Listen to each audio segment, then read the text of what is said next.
अब इस वीडियो में हम देखेंगे कि जो आपका एक्सरसाइज 1.2 है उसका क्वेश्चन नंबर 2 क्या करता है। क्वेश्चन नंबर 2 कहता है कि पूर्णांकों को निम्नलिखित युग्मों के एचसीएफ तथा पूर्णांकों के निम्नलिखित युग्मों, ठीक है ध्यान से देखना।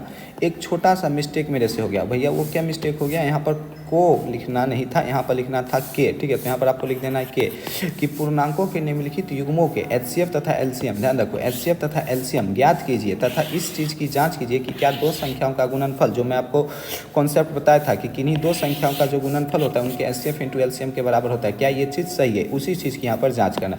तो करना कुछ नहीं है, क्वेश्चन नंबर 1 का आपको हल दे देना है। और हम आपको बताए थे एचसीएफ और एलसीएम कैसे निकालना है। पहले आपको मान लेना है कि माना ए बराबर, ठीक है, माना ए बराबर 26 तथा बी बराबर 91, यानी कि दो संख्या दी हुई है, किसी को भी मान लेना है। फिर 26 को क्या करना है, आभाज्य संख्या के गुणनफल के रूप में तोड़ देना है। तो यहाँ पर 26 बराबर क्या आ जाएगा, ठीक है 2 गुना 13। तो 26 को हम क्या लिख सकते हैं, 2 गुना 13। फिर ये जो 91 था इसी को भी आभाज्य संख्या को गुणनफल के रूप में तोड़ देना है। तो ये आपका आ जाएगा 3 से तो नहीं लगेगा, ये 3 से जाएगा नहीं, ठीक है 3 से जाएगा नहीं। ये आपको 91 मालूम होगा, 13 सत्ती होता है 91, तो 13 गुना 7 चल जाएगा, यानी कि 91 को हम क्या लिख सकते हैं, 13 गुना 7 लिख सकते हैं। फिर क्या करना है, ठीक है फिर लिखना है आपको अब, ठीक है अब करके लिखना है क्या कि जो 26 था उसको हम क्या लिखे, तो 26 को लिखे 2 गुना 13, तो 26 को 2 गुना 13 लिख देना। फिर जो 91 था उसको क्या लिखे मेरे भाई, उसको लिखे 13 गुना 7। इस तरीके से 13 गुना 7 आपको लिख देना। और एचसीएफ होता है क्या है, ठीक है आप कंसेप्ट वाली वीडियो मैंने आपको बताया था। एचसीएफ वो होता है कि जो दोनों, ये जो दोनों नंबर है ना, दोनों में कॉमन हो। इसमें आपको एक अभाज्य गुणनखंड 26 का एक अभाज्य गुणनखंड 2 दिख रहा होगा, तो क्या 2 इसका एचसीएफ होगा, 2 तो 26 के अभाज्य गुणनखंड के रूप में तो दिख रहा है, क्या 9 91 का अभाज्य गुणनखंड के रूप में दिख रहा है, कहेंगे मेरे भैया नहीं दिख रहा है, तो इसको हम छोड़ देंगे। 13 देखो 13 26 के अभाज्य गुणनखंड के रूप में दिख रहा है, 13 इसमें दिख रहा है, 13 इसमें भी दिख रहा है, तो 13 को लेंगे, ये तो फिक्स हो गया। अब 13 की कौन सी पावर, जो मैक्सिमम पावर कॉमन हो, ये भी पावर 1 है ये भी पावर 1 है, तो यहाँ पर 13 क्या आ जाएगा, कॉमन आ जाएगा। फिर और कुछ है ही नहीं दोनों में, तो 13 इसका हो जाएगा एचसीएफ। और जब हम एलसीएम निकालने की बात करते हैं तो हम बोलते हैं हो या ना हो, उससे मतलब नहीं है। 2 है ना, तो यहाँ पर 2 लिख देना, बस देखना है कि मैक्सिमम पावर हो। यहाँ पर 2 है ही नहीं तो बात ही खत्म। 13 यहाँ भी है, 13 यहाँ भी है, मैक्सिमम पावर क्या है भैया, मैक्सिमम पावर कुछ नहीं है, 13 की पावर 1 है, तो 13 की पावर बस 1 लिख देना। और यहाँ पर 7 है तो 7 लिख देना। तो 2 गुना 13 गुना 7 क्या हो जाएगा, इसका एलसीएम आ जाएगा 2 गुना 13 गुना 7। तो 7 गुना 14 गुना 13 कर दोगे तो 140, और 14 गुना 28 42, तो 182 इसका क्या जाएगा, एलसीएम आ जाएगा। इस तरीके से 2 का 1 आपका होता है कंप्लीट। अब हम देखते हैं 2 का क्वेश्चन नंबर 2, और यहाँ से कर लेते हैं हम अपना पेन चेंज। क्वेश्चन नंबर 2 में क्या था, 510 और 92, ठीक है। तो पहले मान लेना है कि माना ए बराबर 510, ठीक है, तथा बी बराबर क्या 92, बी बराबर इस तरीके से 92 मान लेना। फिर 510 का आपको कर देना है अभाज्य गुणनखंड, पहले 2 से लगाना है, 2 दूनी 4, 2 पचे 10, ठीक है, और 2 पचे 10।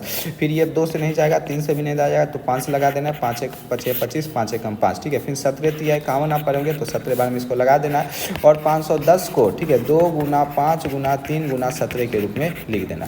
फिर जो दूसरी संख्या थी 92, इसका आपको अभाज्य गुणनखंड कर लेना है। 2 से लगाओगे 2 चौकी 8, 2 छक्के 12, फिर 2 से लगाओगे ये चल जाएगा कितना बार में, 23 बार में।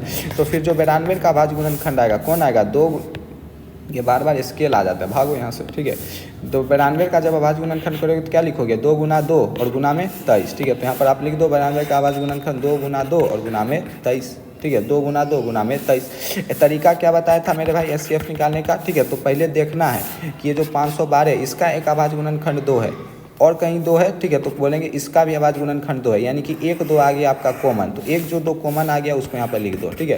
फिर अगली संख्या 5, अगली संख्या 5 इसमें तो है, यानी कि 510 के अभाज्य गुणनखंड में तो है, क्या इसमें 5 कहीं नजर आ रहा है, तो बोलेंगे नहीं आ रहा है, तो एचसीएफ निकालने में इसको हम छोड़ देते हैं। फिर अगली संख्या देखो 3 510 का अभाज्य गुणनखंड है, 3 510 का अभाज्य गुणनखंड है, क्या 3 कहीं पर देखो 92 का अभाज्य गुणनखंड में नजर आ रहा है, तो नहीं, तो इस 3 को भी छोड़ देंगे।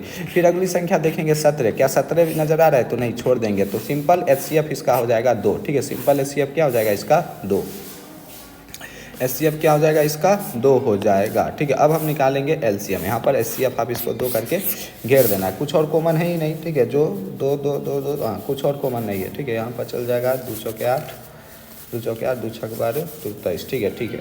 अब देखो जब एलसीएम निकालने की बात होती है तो हम आपको क्या सिखाए थे, कॉमन हो या ना हो नहीं देखना। यहाँ पर 2 यहाँ पर भी है, 2 यहाँ पर भी है, लेकिन मेरे भाई यहाँ पर 2 की पावर 1 है और यहाँ पर ये देखो 2 2 बार है, यानी कि 2 की पावर 2 है। एलसीएम निकालने में क्या बोलते हैं, जो मैक्सिमम पावर हो वो लो, तो जो मैक्सिमम पावर कौन है, 2 की पावर 2 है, तो हम क्या लेंगे एलसीएम निकालने में 2 की पावर 2, तो पहले लिखेंगे 2 की पावर 2, यानी कि 2 का काम हो गया खात्म, ठीक है। तो हम 2 को काट देंगे, फिर बचता है 5 यहाँ कहीं है चाहे नहीं है, बस हमको 5 लिख देना है। बस देखते इसलिए ताकि हम मैक्सिमम पावर कॉमन ले सके, मैक्सिमम पावर लेके सके एलसीएम निकालने में। 3 तो 3 लिख देना, 17 तो 17 लिख देना, और 23 है तो 23 लिख देना। यानी कि एलसीएम तुम्हारा 4 गुना 5 गुना 3 गुना 17 गुना 23 आ जाएगा। इसको गुना करोगे तो 5 चौक 20 या 60 गुना 17 गुना 23। ठीक है, इसको आप घर पे गुना कर लेना। ये हो जाएगा आपका एलसीएम यानी कि लीस्ट कॉमन मल्टीपल। ठीक है, और ये हो जाएगा तुम्हारा आंसर।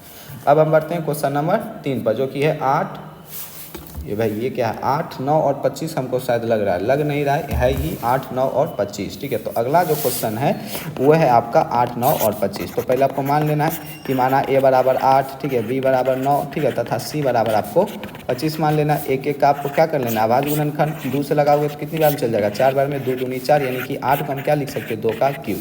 फिर 9 को आप किससे लगाओगे, तो बोलेगे भैया 3 से लगाओगे, यानी कि 9 को हम लिख सकते हैं 3 का स्क्वायर।